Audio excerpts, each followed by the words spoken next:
5 देखिए क्या कह रहा है कि 15 मीटर लंबे और 12 मीटर चौड़े खेत के एक कोने में से 8 मीटर लंबा 2.5 मीटर चौड़ा तथा 2 मीटर गहरा गड्ढा खोदा गया है और मिट्टी को खेत के शेष भाग में एक समान रूप से फैला दिया जाता है। तो ज्ञात कीजिए कि खेत के सतह कितनी ऊंची उठ गई है। चलिए समझिए इसको, इस क्वेश्चन को समझिए। एक आपका खेत है, यह खेत हो गया जिसका लंबाई दिया है ना 15 मीटर है, ठीक है, और चौड़ाई 12 मीटर है, ठीक है, 12 मीटर। एक कोने से, खेत के एक कोने से, यहां से मान लेते हैं, ठीक है, चलिए यहां से खेत के एक कोने से मिट्टी को निकाला जाता है। कितना मिट्टी निकाला जाता है? तो लंबाई है इसका 8 मीटर, ठीक है, और चौड़ाई है 2.5 मीटर, ठीक है, और गहराई है 2 मीटर, गहराई है 2 मीटर, यानी यहाँ पे गड्ढा जैसा कर दिया जाता है, 2 मीटर गड्ढा। चलिए मैं इसको बना लेता हूँ, फिर उसके बाद आपसे बात करूंगा। चलिए मैं पहले फिगर कंप्लीट कर लेता हूँ। चलिए इस तरह से काट लिया जाता है और इसमें से जो मिट्टी निकलेगी ना गड्ढे में से, उसको बचे हुए खेत में फैला देना। तो इसका ऊंचाई बढ़ जाएगा ना बचे हुए खेत का, तो कितना ऊंचा हो जाएगा यही आपको बताना है, ठीक है। चलिए तो मैं मान लेते हैं कि माना खेत का तल h मीटर ऊंचा हो जाता है, h मीटर ऊंचा हो जाता है, h मीटर ऊंचा हो गया, ठीक है। चलिए अब देखो इसके बाद यहाँ पे अगर हम बात करें खेत का क्षेत्रफल, खेत का उस भाग का क्षेत्रफल, ऐसे लिखते हैं, खेत के उस भाग का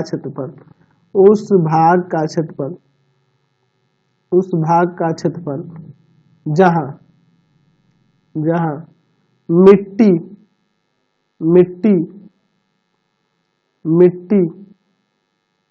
फैलाई जाती है,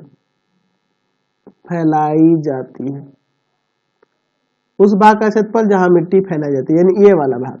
तो हमें क्या करना होगा? कुल क्षेत्रफल में से, तो लंबाई गुना चौड़ाई ना क्षेत्रफल होता है, तो 15 गुना 12 मीटर स्क्वायर और माइनस ये टोटल का क्षेत्रफल हो गया, घटा देंगे इस भाग का क्षेत्रफल। तो इसका लंबाई 8 मीटर और चौड़ाई है 2.5 मीटर, यानी देखो इसमें से गुना करोगे तो 180 हो जाएगा, 180 मीटर स्क्वायर और 25 200, ये आ जाएगा आपका 20 मीटर स्क्वायर। घटा देंगे 160 मीटर स्क्वायर, इतना क्षेत्रफल जो बचा हुआ है ये 160 मीटर स्क्वायर हुआ। अच्छा तो यहाँ पे हो जाएगा खेत के शेष भाग में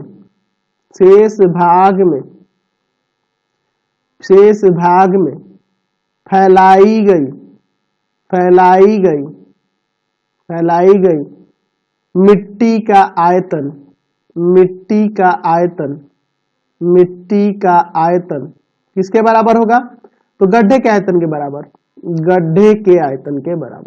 क्योंकि उसी मिट्टी को गड्ढे में से ही ना मिट्टी निकाल के बाहर फैलाई जाए, तो दोनों का आयतन बराबर हो जाएगा। तो देखो खेत के शेष भाग में फैलाई गई मिट्टी का क्षेत्रफल यहाँ पे है 160 मीटर स्क्वायर, इस भाग का क्षेत्रफल आया है 160 मीटर स्क्वायर। तो इसी में जब हम इसके ऊंचाई यानी कि जो h मान है इससे गुना कर देंगे, यानी कि h मीटर ऊंचा उठाया मान लिए, तो ये आयतन ना निकल गया, और बराबर में गड्ढे का आयतन वही लंबाई गुने चौड़ाई अपनी कितनी है 2.5 और गुने गहराई या ऊंचाई 2। तो यहाँ से इसको भाग में भेज दो, 8 इंटू 2.5 इंटू में 2 और बटा में 160 मीटर, ये ना हो जाएगा आपका। चलिए इसको काटते हैं, इसको काट देंगे 20 बार में और इसको यहाँ से काट देंगे 10 बार में, यानी कि h बराबर इसमें भाग कर देंगे 0.25 मीटर आ गया, इतना ऊंचाई बढ़ जाएगा। क्वेश्चन